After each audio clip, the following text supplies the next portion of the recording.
खबर सगड़ी आजमगढ़ से, जहां सगड़ी तहसील क्षेत्र के जीएनपुर कस्बा में मेहनाजपुर नीलामदार व बेनामेदार प्रकरण में नया मोड़ सामने आया है। राजस्व परिषद व उच्च न्यायालय ने अगले आदेश तक यथास्थिति बनाए रखने का आदेश दिया है।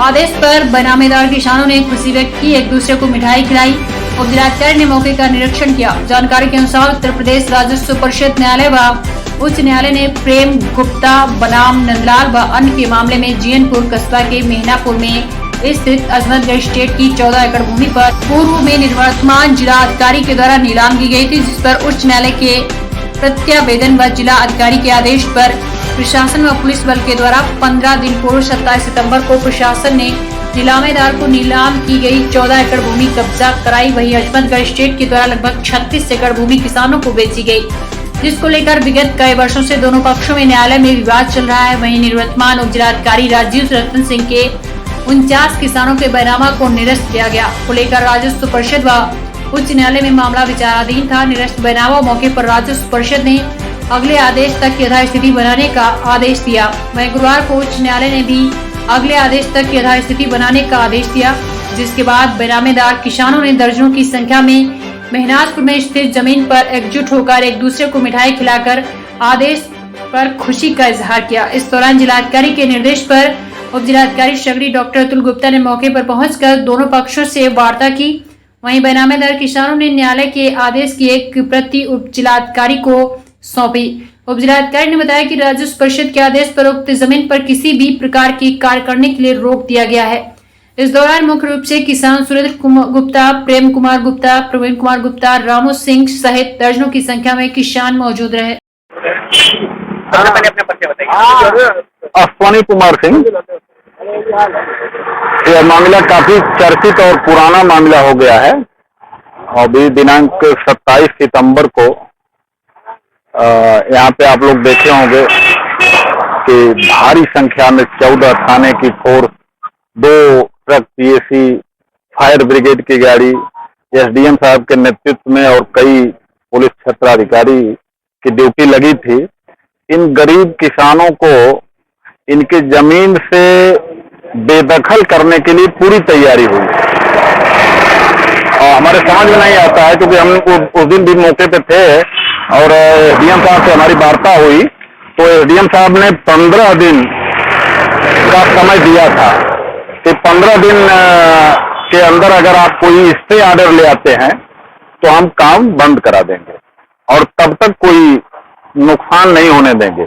एसडीएम साहब ने बड़े सूझबूझ से काम लिया और चूंकि उनको डीएम के आदेश का पालन करना था तो सारी जिम्मेदारी जिलाधिकारी को थी। जिलाधिकारी महोदय एक आदेश किए थे, प्रशासनिक आदेश, यह जानते हुए भी कि इसमें कम से कम 13-14 मुकदमे चल रहे हैं। माननीय हाईकोर्ट, राजस्व परिषद और दीवानी न्यायालय में मुकदमे चल रहे हैं। हमने बार बार यह बताने की कोशिश की कि महोदय यह आप नहीं कर सकते हैं। जिस 2 प्राइवेट पार्टियों की अचल संपत्ति का विवाद अगर सक्षम न्यायालय में चल रहा है तो कोई भी प्रशासनिक अधिकारी और पुलिस का अधिकारी उसमें हस्तक्षेप नहीं कर सकता। लेकिन हमारे बताने के बाद भी ये लोग नहीं माने और आपको हम बताना चाहते हैं कि कल दोपहर को हमारा स्टे राजस्व परिषद से मिला। इन किसानों को जो एसडीएम सगड़ी, उस समय के तत्कालीन एसडीएम सगड़ी राजीव रतन सिंह ने जो इन 49 किसानों का नाम खतौनी से खारिज कर दिया था, उस आदेश पे रोक लगा दिया। फिर उसको माननीय आयुक्त, उपायुक्त महोदय रिटायरमेंट के समय भ्रष्टाचार में डूब गए और उन्होंने भी उस पर मुहर लगा दी, जबकि अच्छे आदमी थे। उस पे भी माननीय राजस्व परिषद ने रोक लगा दिया कि वह प्रभावी नहीं होगा।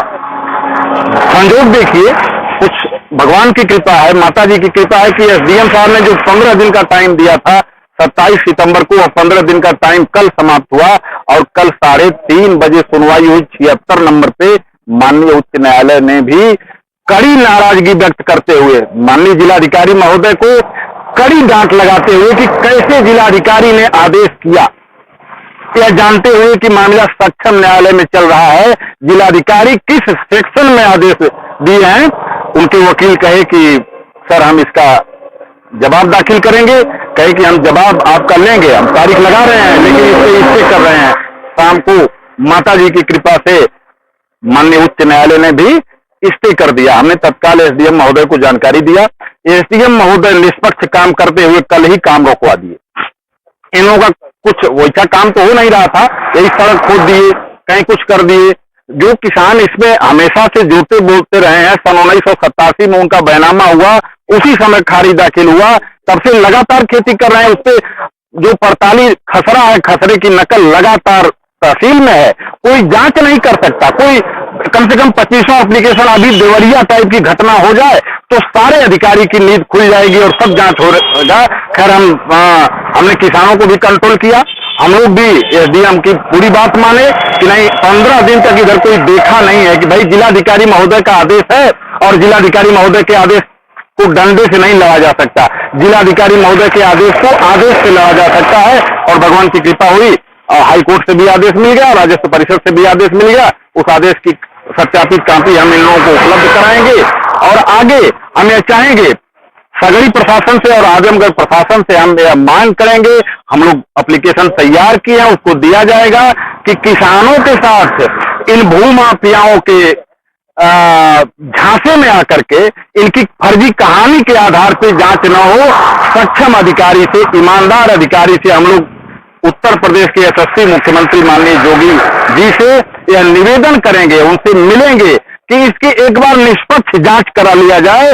इस जमीन में तमाम तहसील के अधिकारियों के लोगों का बैनामा हुआ है।